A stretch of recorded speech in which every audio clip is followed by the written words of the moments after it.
আজ বানানো হবে চিকেনের আলু ভাজা। চিকেনের আলু ভাজা হচ্ছে। এটাতে চিকেন বানানো হবে, আলু ভাজা বানানো হচ্ছে।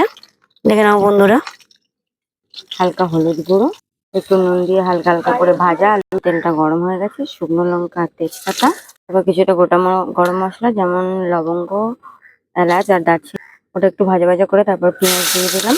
পেঁয়াজটা একটু লাল লাল করে ভেজে আদা দিয়ে দিলাম। তারপর হালকা করে রসুন দিয়ে দিলাম। পরিমাণ মতন হলুদ, পরিমাণ মতন লঙ্কার গুঁড়ো, পরিমাণ মতন নুন, টমেটো, কিছুটা পরিমাণ কাঁচা লঙ্কা। মশলাটা কষা হয়ে গেলে মাংসটা দিয়ে দিলাম। মাংসটা হালকা কষে আসলে এর মধ্যে ভাজা আলুগুলো দিয়ে দেবো। দিয়ে একটু ভালো করে ভালোভাবে মাংসটা কষা হয়ে গেছে। মাংসটা কষা হয়ে গেছে, এবার পরিমাণ মতন জল দিয়ে দিলাম। মাংসটা ফুটে গেছে, এবার গরম মশলা দেওয়া হচ্ছে। মাংসটা হয়ে গেছে, এবার নামিয়ে নেবো। মাংস কমপ্লিট, মাংস নামানো হয়ে গেছে।